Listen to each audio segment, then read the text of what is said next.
guys, Reyna ng kusina. Nandito na naman ako sa kusina talaga. So, ayan, nagluto tayo ng munggo. Ayan ang munggo natin. Meron tayong sahog. Wala kasi tayong baboy. So, tokwa ang isasahog natin. Tapos, meron tayong gulay na ampalaya. At the same time, ito yung kinuha ko na malunggay sa daan. Tingnan nyo dyan sa vlog ko. At saka, meron tayong spinach. So, itong mga gulay na yan, sapat na yan sa mga vitamina. Tsaka, syempre, ang partner ng munggo ay fried chicken. Kasi yung mga bata, hindi sila, yung purong munggo lang kakainin nila. Hindi kailangan merong isda o ano man na prito. So, ayan siya guys. Malapit na ang munggo natin. See? Yan. Dito ko na siya, nilaga ko na ng konti ito kanina, pero hindi siya bumangbuka. Ayan, dito ko na siya pabubukain. Bubuka ang bulaklak. Bubuka ang bulaklak. Papasok ang Reyna.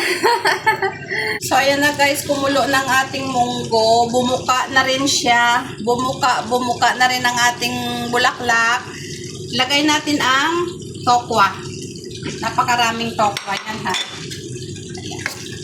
So, hintayin natin na masipsip ng tokwa ang mga lasa at saka syempre, nandun na rin yan sa sabaw yung lasa ng tokwa.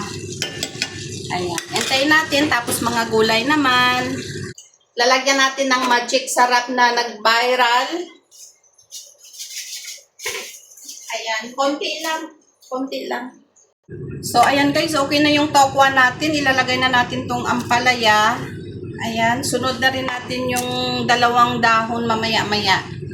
Kasi gusto ko half cook lang. Tingnan nyo. Kalami. Uy!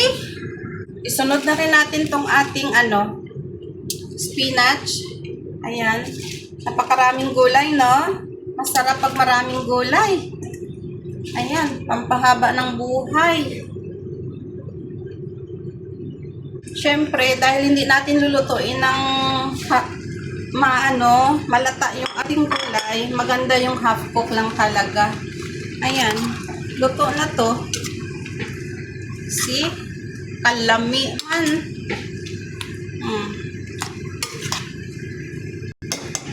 Ayan siya. Minutes na lang.